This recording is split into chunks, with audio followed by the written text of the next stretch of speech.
Viewers আপনারা দেখতে পারা বর্তমানে আমরা সুরমা নদীর মাঝে চর হয়ে গেছে এরিয়া। আমরা এখন আটি আটি যাই আর সেবা তুলতাম করি। সামনে মামু আছে, মামু এই না যেখানে আপদ নাই সেখানে কোনো সমস্যা নাই। আল্লাহ আল্লাহ দোয়া করবো আপনারা আরো দেখতে পারা।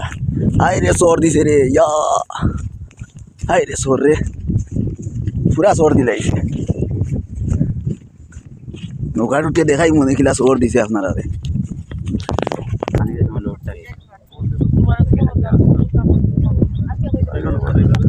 আপনারা দেখতে পারেন এই দোকান চর দিলাইছে এখানে কিরকম দেখা যায়। চর দিয়ে বিনাশ করে ফেলাচ্ছে আবার। সুরমা নদীর আর অবস্থা রয়েছে না, এখন মরা নদী নামে পরিচিত হয়ে গেছে।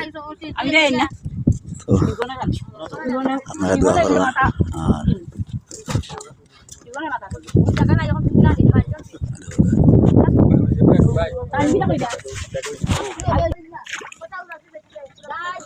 কেমন লাগে কমেন্টের মাধ্যমে জানাইবা সবাই। আর ভালো থাকবা, সুস্থ থাকবা। খুদা হাফেজ, আসসালামু আলাইকুম।